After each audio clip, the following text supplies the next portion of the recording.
తాకట్లో ఉన్న బంగారాన్ని విడిపించి ఆ రోజున మార్కెట్ ధర కట్టి మిగిలిన డబ్బును మీకు అందిస్తుంది కొమ్మూరి గోల్డ్.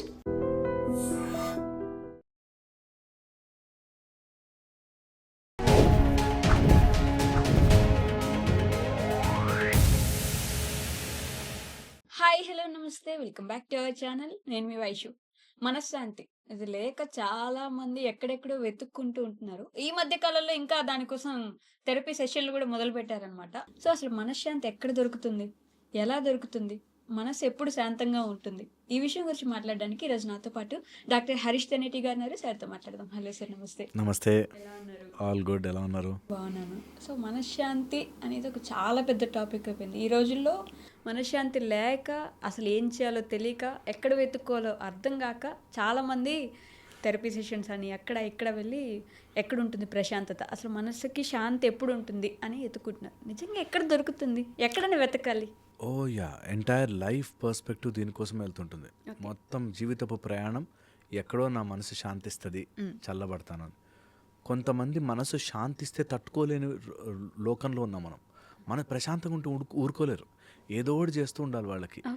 మనసు శాంతంగా ఉంచడాన్ని, మనసు అనే ఒక సిస్టమ్ని అర్థం చేసుకొని వాళ్ళు ఎప్పటికీ దాన్ని శాంతింపబరచలేరు.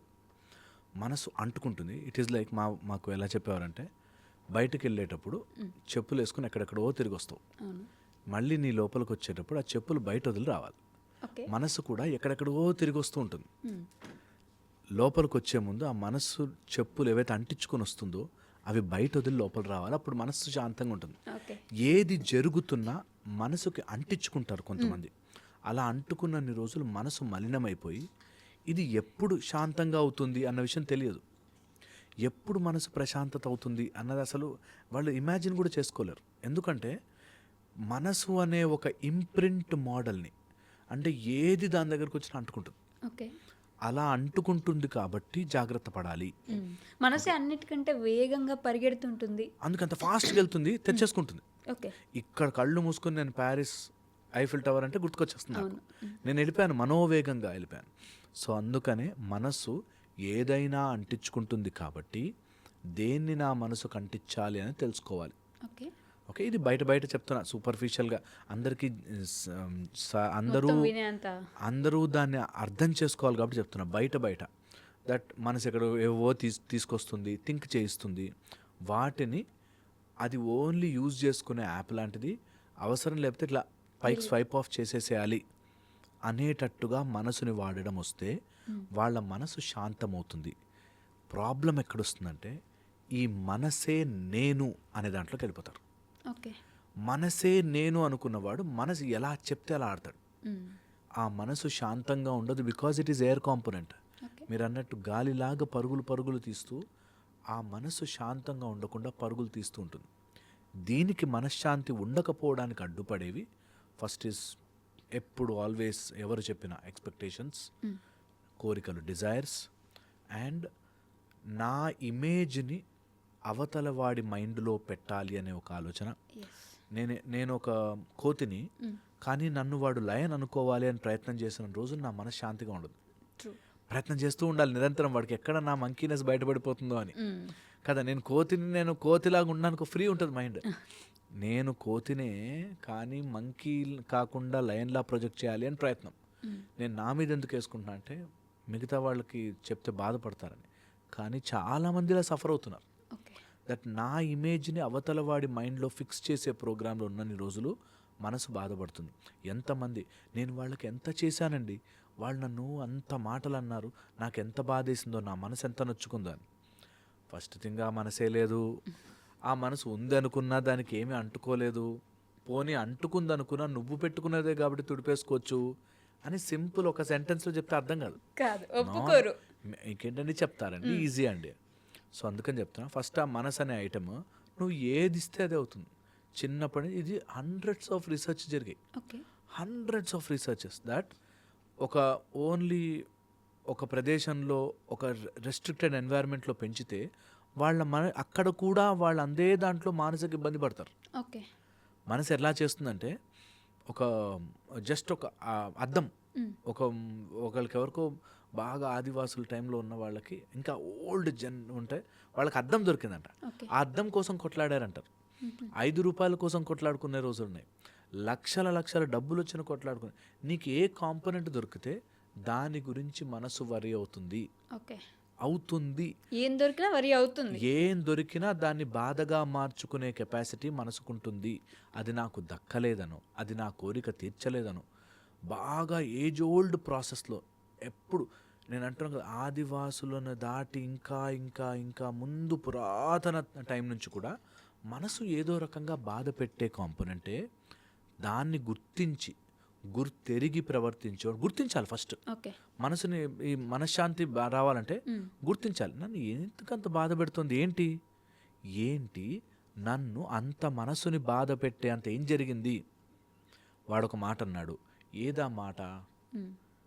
అన్నాడని నువ్వు విని నీకు నువ్వే తలుచుకుంటున్న మాట. ఓకే. ఓకే. సో నీ మనసే కొన్ని షార్ప్ పాయింట్స్ తీసుకుని గుచ్చుకుంటుంది. That is why we say you are inducing self inflictive mind related trauma. Self inflictive మనమే చేసుకుంటున్న మానసికానికి సంబంధించిన ఇబ్బంది. అందుకే మనశ్శాంతి ఉండదు. మనస్సు శాంతిగా ఉండాలి అనుకున్న వాళ్ళు ఈ అటాచ్మెంట్స్, ఈ ఎక్స్పెక్టేషన్స్, ఈ కోరికలు, దాని తర్వాత ఇమేజ్ ప్రొజెక్షన్, ఇది ఎవరి నుంచి కాదు. నేను నాకు నచ్చినట్టుగా నా ఇష్టం వచ్చిన లైఫ్ని నేను ఎవరికి హాని కలగకుండా బ్రతుకుతాను అనే నిర్ణయం తీసుకున్న రోజున మనసు యాక్ట్ చేయడం మానేసి ప్రశాంతంగా కూర్చుంటుంది. అంటే కొంతమంది మాది మిడిల్ క్లాస్ కాబట్టి మాకు మనశ్శాంతి లేదు, మేము వాడిలాగా అంత రిచ్ అయితే నాకు మనశ్శాంతి ఉంటుంది, నాకు ₹1,00,00,000 బ్యాంక్ అకౌంట్లో ఉంటే నేనేం చేసేది లేదు, నా మనశ్శాంతిగా ఉంటుంది, ప్రశాంతంగా ఉంటాను. అసలు ఛాన్సే లేదండి. అది నేను చెప్తున్నా కదా, అమెరికాకి వెళ్ళిన వాళ్ళు, అక్కడికి వెళ్తే డాలర్ డ్రీమ్స్, అమెరికాకి వెళ్ళాలనుకున్న వాళ్ళు అక్కడికి వెళ్ళి అక్కడ బాధపడుతున్న వాళ్ళు ఉన్నారు. ఓకే. నేను చెప్తున్నాను కదా, ఇలా ఆలోచించి ట్రావెలింగ్ అంటే ఇష్టం, నాకు ఎక్కడైనా ప్రశాంతమైన ప్లేస్కి వెళ్ళిపోవాలని అని వెళ్ళిన వాళ్ళు అక్కడ కూడా బాధపడ్డ వాళ్ళు తెలుసు నాకు. ఓకే.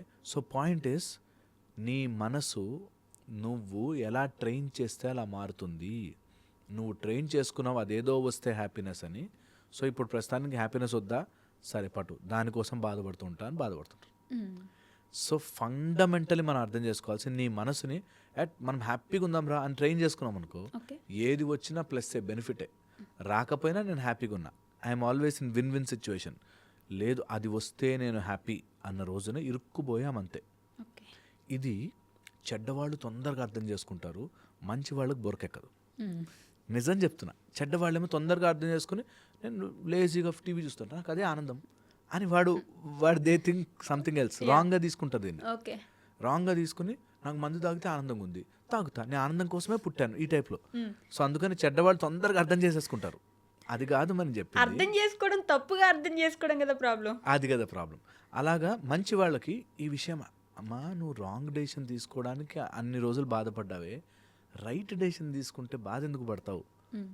ఒప్పుకోరు. రైట్ డెసిషన్ తీసుకుని కూడా వాళ్ళు ఏమనుకుంటారు, వీళ్ళు ఏమనుకుంటారు, నన్నేమనుకుంటారని బాధపడుతూ ఉంటారు.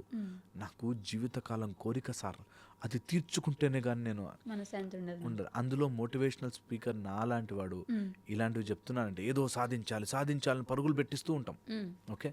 నిజంగా కూడా ఆల్రెడీ సాధించేసావు, ఇంకా మిగతావంతా బోనస్. హ్యాపీగా రిలాక్స్డ్గా వెళ్ళు, దొరుకుతుంది, అన్నిట్లో వస్తాయి నీ లైఫ్లోకి అంటే నమ్మరు. నిజంగా చెప్తాను, అట్లా నమ్మరు. జీవితం లేదు, సాధించాలి, చేయాలి అనేటట్టు అదే మానసిక రోదనగా మారుస్తారు. మేమేం చెప్తామంటే ఫండమెంటల్, ముందు హ్యాపీగా ఉండు, ఏదున్నా సరే యు ఆర్ ఫైన్, మిగతావన్నీ ట్రై చేయి. వచ్చిందా వెరీ గుడ్, రాలేదా వెరీ వెరీ గుడ్, ఇంకో దాన్ని ట్రై చేయి. నీ ప్రయత్నంలో ఫుల్ ఫ్లెడ్జ్డ్గా ఎలా నిన్ను నువ్వు ఇంప్రూవ్ చేసుకోవచ్చో చూడు. మనస్సు అనేది అంటుకుంటూ ఉంటుంది. ఎలా అంటుకుంటుంది? అహంకారముతో అంటుకుంటుంది, బుద్ధితో అంటుకుంటుంది, కర్మబంధానితో అంటుకుంటుంది. ఈ 3 రకాలుగాను మనసు అంటుకుంటుంది. అందుకే మనస్సుని నేను MBA అంట. MBA చేశారా అంట. అంటే మనస్సు అనేది బుద్ధి అహంకారం, MBA. ఓకే. బుద్ధి అహంకారము ద్వారా మనసుకి చాలా ఫీడింగ్ వచ్చి ఈ మనస్సు అదే నిజమని నమ్మిస్తూ ఉంటుంది. సో చేయాల్సిన ఫండమెంటల్ పాయింట్, అసలు ఈ మనసు లేదు. నేను ఒకవేళ సైన్స్ బాగా చదువుకున్న వాడిని అంటే సైన్స్ స్టూడెంట్ అయ్యేవాడిని. నా మైండ్ అంతా సైన్స్కి తగ్గ లాజికల్ చెప్పేది నాకు. నేను ఒకవేళ స్పిరిచువాలిటీ చదువుకున్నాను అనుకో, స్పిరిచువాలిటీకి తగ్గ లాజికల్ చెప్తుంది మైండ్. ఒకవేళ ఈ రెండూ చేయలేదనుకో, ఇంకో దానికి తగ్గ లాజికల్ చెప్తుంది. ఒకవేళ నేను అదే కిక్కిరి భాష నేర్చుకున్నాను అనుకో, దానికి తగ్గ లాజికల్ చెప్తుంది. ఓకే. బుద్ధి ఎలా అంటిస్తే నీ మైండ్ అలా తిరుగుతుంది. ఓకే. ఓకే. అలాగే అహంకారం కూడా నా నుంచి ప్రపంచం చూడు. నాకు మా ఆయన కనీసం వాటర్ తాగావా అని అడగలేదండి. కనీసం మన ఇంట్లో వాళ్ళ ఇంటికి వెళితే అండి, కనీసం ఇంటికి వచ్చాము ఎలా ఉన్నారు అని అడగలేదండి. అదే వాళ్ళ పెద్ద కొడుకునైతే అడుగుతారండి. ఈ టైప్లో మినిమం బేసిక్స్ లేవండి అంట కదా. సో నేను అది అహంకారం తెలియదు. అహంకారం ఏంటంటే సింపుల్ కదా. అహం అనే ఒక కారం పడుతుంటుంది మన లోపల. నేనే నన్నెందుకు చూడలేదు, వాడెందుకు చూడలేదు, నేనెందుకు బాధపడాలి, నాన్ సెన్స్ అని అనుకోనివ్వదు మైండ్. నేనెందుకు చూడాలి, ఓకే ఇవ్వలే వాటర్, లోపలికి వెళ్ళి తాగా, మెడబట్టి తోసేశారు బయటకు, అమ్మయ్య వీళ్ళు మనకు వద్దు అనుకున్నాం. బాధ ఎందుకు పడాలి అంటే వాళ్ళందరిని చూసారు, నన్ను ఒక్కదాన్ని ఎందుకు చూడలేదు? వాళ్ళ కర్మ అది కదా, మనకెందుకు ఆ బాధ?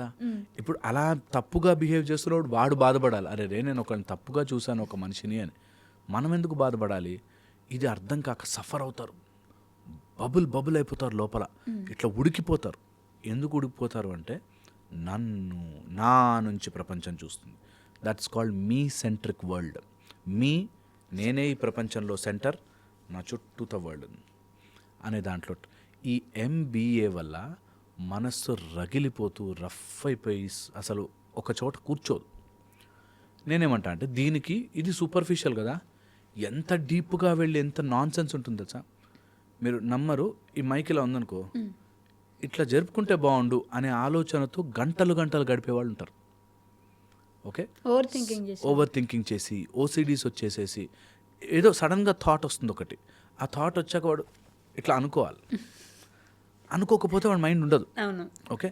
సో అలాగా mind can drag you into ఎంత స్మాల్ చిన్న హోల్లోకి తీసుకెళ్ళిపోతుందంటే అది తప్ప ఇంకోటి ఆలోచించరు. ఎంతమంది నేను హౌస్ వైఫ్స్ని చూశాను, CEOస్ని చూశాను, పెద్ద కంపెనీ వాళ్ళని చూశాను. వాళ్ళు చిన్న పాయింట్ దాని దగ్గర ఇలా ప్రపంచం ఇలా చిన్న చేసుకుని అందులోనే ఉండిపోతారు. అంత ఎదిగినా కూడా కొంతమందికి దీనికి తోడు బ్లాక్ మ్యాజిక్ అని, ఎవడో చేతబడులు చేశాడని, లేకపోతే ఏదో దిష్టి తగిలేసిందని, లేకపోతే మా అమ్మా నాన్న నా మీద కుట్ర పన్నేశారని, నా బాయ్ ఫ్రెండ్ నాకు ఏదో చేసేసాడని, ఆ ఊరిలో వాళ్ళందరూ నా మీద పగబట్టేశారని, ఈ టైప్లో ఒక ఆలోచన విధానం పెట్టుకుని ఇంకా తిప్పుతుంది మైండ్, ఆడుకుంటుంది, ఇష్టం వచ్చినట్టు తిప్పుతుంది. అందుకే మానసిక శాంతి ఉండదు. ఈ మానసిక శాంతి ఉండాలంటే అసలు ఈ మనసు అనేదే పెద్ద మాయరా. దీన్ని మనం వదిలితే కిందకి గుంజుకెళ్ళిపోతుంది. శ్రీరామచంద్రుడి సైతం అయ్యో ఏంటి రావణాసుడు తల బాణాలు వేస్తూనే ఉన్నా అవదా ఎప్పటికీ యుద్ధం అనేటట్టుగా బాధపడే స్టేజ్లో ఉండే. సో మనసు గుంజుతుంది. అలాంటప్పుడు అగస్త్య మహాముని చెప్పినట్టుగా ఒక అద్భుతమైన లాజిక్ మనసుకు సంబంధించి, ఫస్ట్ దేన్ని అంటుకోనివ్వకు. చెయ్యాల్సిన పనికి నీకు వెనక నుంచి ఇంకేమీ రాదు. మోటివేషన్ అనో, ఎవడో ఇన్స్పిరేషన్ అనో, ఎవడో తోస్తాడనో, సపోర్ట్ అనో, వాళ్ళెవరో అర్థం చేసేసుకుంటారనో, ఇవి నీ మనస్సు చేసే లాజికే. నీ బ్రతుకు అబ్సల్యూట్లీ నువ్వు చెయ్యాల్సిన పని మాత్రమే. ఓడిపోయావా పని చేయి, గెలిచావా పని చేయి, బాధ వేసిందా పని చేయి, నష్టం వచ్చిందా పని చేయి, ఏదైనా అల్టిమేట్లీ అదే రావాలి. మన మనశ్శాంతి పక్కన వాళ్ళ మీద ఆధారపడితే అబ్సల్యూట్లీ నాన్ సెన్స్ అయిపోతాం మనం. మన లైఫ్, మన మనశ్శాంతి ఎప్పుడు పక్కన మీద ఆధారపడకూడదు. వాడు ఉంటే నా లైఫ్ బాగుంటుంది, నాకు మనశ్శాంతి ఉంటుంది. That's the end of the game. అది వాళ్ళు ఉంటే నాకు అయిపోతుంది. నేను ఎంతోమంది చూసాను, చిన్నదే నా పిల్లల భవిష్యత్తు బాగుంటే చాలండి అన్నాడు ఒక ఆయన. బాగుంది, ఓకే నేను ఫట్ అనేసాను, బాగుంది. తర్వాత ఏంటి, వాళ్ళు కానీ పెళ్ళి అయిపోతే అంతేనండి నాకు ఇంకేం కావాలి అట్లా వస్తుంది. Mind can turn you into any dam thing. So మైండ్ని కొన్ని రోజులైనా బై ప్రాక్టీస్ పక్కన పెట్టండి, దానిలో ఎక్కువసేపు గడపద్దు. సో మనస్సు శాంతిగా ఉండాలంటే ఈ రిథమ్ని బ్రేక్ చేయండి. నీ మైండ్లో ఎక్కువసేపు గడపద్దు. డూ యువర్ వర్క్ అంతే. ఈరోజు ఏం కర్మ చేయగలను, నిష్కామంగా ఏం కర్మ చేయగలను, ఏ అటాచ్మెంట్ లేకుండా ఏం పని చేయగలను నేను, ఏ పనైనా దీనివల్ల అది రావాలి, వాడు మెచ్చుకోవాలి, ఇంత చేస్తుంది వాళ్ళ కోసమే కదా, చేయగల నీ కోసం నువ్వు ఏం చెయ్యగలవు బ్రతికున్నందుకు ఏం చేయగలవో నిర్మోహమాటంగా ప్రశాంతమైన మనసుతో చెయ్యి. దెన్ సీ ద మ్యాజిక్ కదా. అన్నీ కూడా అలా ప్రెజర్ అయిపోతాయి, ఓపిక ఉండదు, దానివల్ల ట్రామా చేసుకుంటారు. సో మనస్సు శాంతిగా ఉండాలి అనుకుంటే నేను మనసు కంట్రోల్ చేసే 3 టెక్నిక్స్ చెప్తాను. ఎవరైనా ఇంత అర్థం చేసుకోలేని వాళ్ళు ట్రై చేయాలి అనుకుంటే, ఫస్ట్ వీఆర్ ఆల్ ఆత్మస్వరూపం గుర్తించండి. అది మనస్సు, బుద్ధి, అహంకారము ఇట్స్ అ ఫాల్స్ ఇగో మన శరీరంలోకి వచ్చింది. ఫాల్సిటీ. ఎందుకు ఫాల్సిటీ అంటున్నానంటే, నీ అనుకున్నది ఏదీ నీది కాదు, నీ పేరు నీది కాదు, ఎవడో పెట్టాడు నీ పేరు, నీ పరిస్థితి నీది కాదు, నీకేదో కంపెనీలో జాబ్ ఏదో వాడు ఎవడో ఇచ్చాడు నీకు, నువ్వేదో చేసుకున్నావు అనుకుంటున్నావు, కానీ నీకు ఆ చదువు కూడా ఎవడో చెప్పాడు, ఎవరిదో వచ్చినవంతా. నేను అనుకుంటున్నది ఏది ఐసోలేట్ చేసి చూడు, అన్నీ ఎవడో ఇచ్చిందే, మనది కాదు. నిజంగా చెప్తే ఇప్పుడు 1000 కోట్లు వచ్చాయనుకో, ఎవరికి చూపించడానికి వీల్లేదు, ఏం చేసుకుంటాం? కొత్త బట్టలు వేసుకున్నావు, రూమ్లో లాక్ వేసుకుని కూర్చోవాలి. ఎవరికి చూపిస్తావు? అదే వాడెవడైనా చూస్తాడని, లేకపోతే అదేదో నేర్చుకున్నందుకు నా పాండిత్యము ప్రదర్శించాలని కానీ, నా చదువు తెలియాలని కానీ, నా డబ్బు తెలియాలనే ప్రయత్నం. ఎవరో ఇచ్చినది, సో నా అనుకుంటున్నా ఫాల్స్. అది తప్పు. లేదు, మనస్సు లేదు, బుద్ధి నువ్వు ఏ పుస్తకం ఇస్తే ఆ పుస్తకంలా మారుతుంది. నేను కొంతమంది చూస్తాను, అవేవో పుస్తకాలు చదువుతారు, ఇంకా నేను అదంతా అని చెప్పి అటు వెళ్తారు. ఇవేవో ఈ సైన్స్ అట్లాంటి పుస్తకాలు చదువుతారు, అటు పోతారు. కొంతమంది ఏ రకంగా వేస్తే ఆ రకంగా తిరుగుతూ ఉంటుంది మైండ్. ఇట్స్ ఆల్ అందుకే మైండ్కి చేసే ఇజం తయారు చేస్తుంది. ఓకే, ఈ 3 అందుకని కాదు అన్నది గుర్తించడం ఫస్ట్ మెథడ్. సో ఏది ఉన్నా సరే మనసు అశాంతిగా ఉందా, ఏంటి అశాంతి అని గుర్తించండి. దేనివల్ల నేను బాధపడుతున్నాను, మా తోటి కొడలేదో ఉంది, మా అక్కేదో ఉంది, బాస్, జాబ్ రాకపోతే, అప్పులు, ఏదున్నా ఇప్పుడు ఏం జరుగుతోంది, ఏంటంత గుచ్చుతోంది నన్ను అని గుర్తించాలి. అదే మెడిటేషన్. మెడిటేషన్లో ఖాళీగా ఎక్కడైనా కూర్చుని జస్ట్ థింక్, ఏం గుచ్చుతుంది మైండ్, అసలు ఏముంది, ఏం నడుస్తోంది ఆ థాట్స్ అంతా అని గుర్తించాలి. అసలు మనసు ఆగుద్దా పరిగెట్టడం? ఎగ్జాక్ట్లీ ఇక్కడికి వస్తున్నాం. నీ మనసుని గుర్తించాలి అనగానే చాలామందికి అర్థం కాదు. దట్ మనసులో 2 నడుస్తుంటాయి డిస్కషన్స్. ఒక టార్గెట్ పెట్టుకో, దొంగ మనసేది నీ మనసేది తెలిసిపోతుంది. ఓకే, నీ శరీరంలోకి ఒక దొంగ దూరాడు. ఓకే, సపోజ్ రేపు పొద్దున్న నుంచి నేను 5కి లేచి ఎక్సర్సైజ్ చేయాలి అనుకున్నాను. అనగానే పొద్దున అలారం మోగే టైంకి ఆర్ 2-3 డేస్ అయిపోయాక అలారం మోగే టైంకి ఎవడో నో అంటాడు సార్, వాడు దొంగ. ఓకే, ఇప్పుడు వద్దు, అబ్బా నేను అలసిపోయాను అని చెప్తున్నాడే, అదేంటి నేను ఒకటి అనుకున్నా కదా చేద్దామని, ఇంకోటి ఏంటి నాకు అగెయిన్స్ట్గా, నా గోల్కి అగెయిన్స్ట్గా చెప్తోంది, అది దొంగ మనసు. దాన్ని పట్టుకుని బయటకు పడేయాలి. ఓకే, చాలా చాలా ఇంపార్టెంట్. సో ఎప్పుడైనా అలా మనసు ప్రశాంతత లేకపోతే ఆ దొంగ మనసు ఏదో వచ్చింది లోపలికి, దాన్ని పట్టుకోవాలి. ఓకే, సెకండ్, వీటిని దాటించడానికి నీ లోపల ఊపిరి అనే ఒక గొప్ప వాయువు తిరుగుతోంది, ప్రాణము. దాన్ని రిథమ్ చేయాలంతే. ఊపిరి గట్టిగా తీసుకుంటే స్ట్రెంగ్త్ వస్తుంది. ఒక బకెట్ వాటర్ లేపాలనుకోండి, హుప్ అని పట్టు లేపుతాం. You see, hold your breath, energy వస్తుంది. అది సింపుల్గా అర్థం చేసుకోవాలి. ఒక బకెట్ లేపాలని హుప్ అని పట్టలేదు. వన్స్ యు ఆర్ బ్రీత్ని హోల్డ్ చేయగలిగే కెపాసిటీ వస్తే మైండ్ నీకు ఏది కావాలో చేసి పెడుతుంది. థర్డ్ వెరీ ఇంపార్టెంట్ పవర్ చెప్తున్నాను, ఇది గుర్తించి తీరాలి. బాడీ లోపల ఒక 4 or 5 ఇంపార్టెంట్ జోన్స్ చెప్తాను. వాటి మీద అబ్జర్వేషన్ పెట్టండి. భ్రూమధ్యమున అంటే కనుబొమ్మల మధ్యలో భ్రూమధ్యమున, ఓకే, నాసికాగ్రమున, నాలుక పైన, టంగ్ని రోల్ బ్యాక్ చేస్తే సాఫ్ట్ ప్యాలెట్ దగ్గర నీ ఫోకస్ పెట్టాలి. థ్రోట్ దగ్గర, ఇక్కడ గొంతు దగ్గర అన్నప్పుడు వైబ్రేట్ అయ్యే చోట, అన్నప్పుడు వైబ్రేట్ అయ్యే చోట నాభిస్థానము. ఈ 5 చోట్ల ఎప్పుడు కుదిరితే అప్పుడు మైండ్ డిస్టర్బ్డ్గా ఉంది, ఫోకస్ పోతుంది, ఇష్టం వచ్చినట్టు వస్తుంది, జస్ట్ సిట్ ఆన్ దట్. వాటి మీదే వైబ్రేట్ చేయండి ఎంత కుదిరితే అంత. ఓకే, ఎంతసేపు కుదిరితే అంత. ఈ ప్రోగ్రామ్ అంతా మనం చేయాల్సిందంతా ఆ దొంగని పట్టడం. నా లోపలకే దూరి నన్నే గుచ్చుతున్న దొంగ ఎవరు, వాడెవడో అన్న మాట, వాడు చెడ్డవాడు, ఓకే, అది నేను తలుచుకుని నన్ను గుచ్చుతోంది, ఏంటది అని ఆ దొంగని పట్టి బయటకేస్తే టింగ్ మన జ్ఞానోదయం అవుతుంది. ఇది తెలుసుకోవాలి. Hopefully then things will change. Thank you.